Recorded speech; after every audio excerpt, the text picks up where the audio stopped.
The coffee cup trembled slightly in her hand. Not because it was too hot, but because she couldn't quite steady it anymore.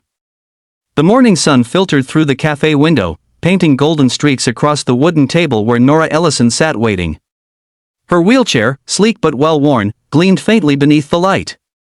Around her, people chatted softly over croissants and cappuccinos, their laughter blending into the low hum of life she used to belong to. But this was different. Today was supposed to be the start of something new, a first date. A second chance. A sliver of hope she hadn't dared to reach for in years. She checked her phone again.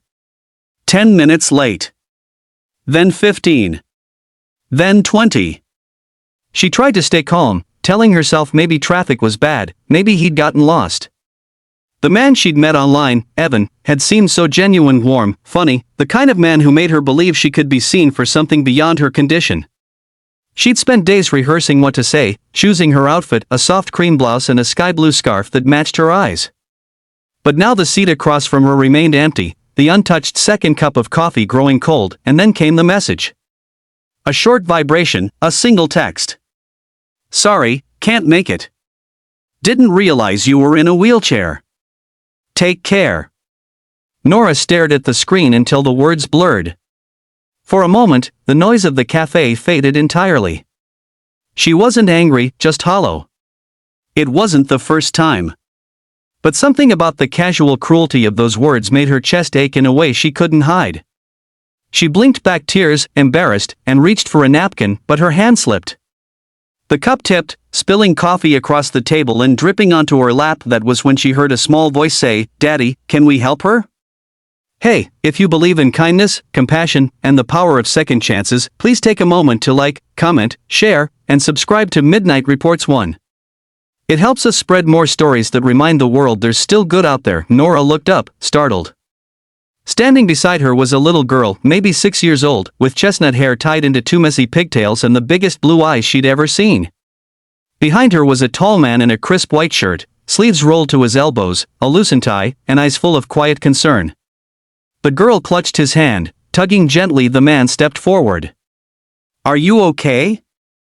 Here, let me get some napkins." He knelt beside the table, carefully mopping up the spill before she could protest. "I'm sorry, that must have been hot." Nora tried to force a smile. "It's fine, really. Just a little clumsy." The girl giggled. "Daddy's clumsy too. He spilled orange juice on his laptop this morning." The man chuckled, looking slightly embarrassed. "Thanks for telling everyone, Harper." Then turning back to Nora, he said softly, "I'm Eli. And this is my daughter. We didn't mean to intrude, just, you looked like you could use some company." For a moment, Nora didn't know what to say. Kindness like that had become rare, especially from strangers. "You're not intruding," she said finally, her voice small but sincere. "Thank you." Harper beamed. "Can we sit with you? Daddy said people shouldn't eat alone when they're sad." Nora hesitated, then nodded. "Sure." Eli ordered another coffee and a muffin for Harper, then sat across from her, the very seat meant for the man who never came. The irony wasn't lost on Nora. As they talked, something about Eli's presence felt grounding. He didn't stare at her chair. He didn't rush to fill silences. Instead, he listened, genuinely. Harper kept asking questions, her innocence melting the heaviness in the air. An hour passed before Nora realized she was smiling again. As the cafe emptied, Eli leaned forward slightly. "Forgive me if this sounds forward, but that guy who was supposed to meet you, he's a fool." Nora blinked. "You don't even know me." He smiled gently. "I know someone strong enough to show up anyway. That says more than enough." Her throat tightened. Nobody had said something that kind to her in years. After her accident, a drunk driver running a red light 3 years ago, most people saw her as a reminder of tragedy. Not Eli. He saw her. Before they left, Harper insisted on giving Nora the small origami crane she'd been playing with. "It's for good luck," she said. "Daddy says cranes mean hope." That night, Nora couldn't stop thinking about them, the warmth in Harper's eyes, the quiet strength in Eli's voice. Maybe fate had its own way of fixing broken things. Over the next few weeks, they started running into each other at the same cafe. At first, Nora thought it was coincidence. Then she learned Harper's school was nearby, and Eli often stopped for coffee before heading to work. Sometimes he'd join her for a few minutes, sometimes he'd just wave through the window. But soon, the minutes became hours. He told her about his late wife, Mia, how she'd passed away when Harper was a baby, and how being both dad and CEO wasn't easy. Nora told him about her art, how she painted landscapes that reminded her of places she used to hike before the accident. Slowly, the invisible wall she'd built began to crack. One afternoon, Eli found her sketching at the park. He sat beside her on the bench, watching her hand glide across the page. "That's beautiful," he said softly. "You make it look so alive." Nora smiled faintly. "Maybe that's my way of walking again, through colors and brushstrokes." He looked at her, really looked, as if seeing her strength for the first time. "Then the world needs more of your steps." Days turned into weeks, and what began as chance meetings turned into planned ones. Eli would bring Harper to Nora's small apartment sometimes, where they'd bake cookies or paint together. Harper called her Miss Nori, giggling whenever flour ended up in her hair. It felt like a piece of life Nora thought she'd lost had quietly returned, but deep down, she battled fear.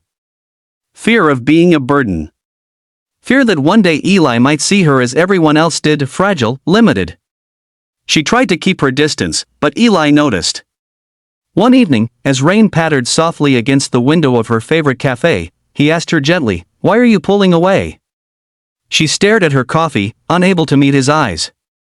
"Because I don't want you to feel sorry for me. You have a life, Eli. A beautiful daughter. You don't need someone like me slowing you down." He was silent for a moment, then leaned forward. "Nora, I don't feel sorry for you. I admire you. You've faced more than most people ever will, and you still show up every day with grace. That's not weakness. That's courage." Her eyes filled with tears, and for the first time, she didn't hide them. He reached out, taking her trembling hand in his. "You saved me too, you know," he whispered. "Harper's laughter came back because of you. My world feels brighter again because of you." It was the first time she let herself believe she could be loved again, not despite her scars, but because of who she'd become through them. Months later, a small art exhibit opened downtown, featuring Nora's paintings. Eli had secretly arranged it, partnering with a local foundation to raise awareness for disabled artists. The night of the event, Nora arrived in a deep emerald dress, her hair cascading over her shoulders. The room was filled with people admiring her work, each canvas telling a story of resilience and light.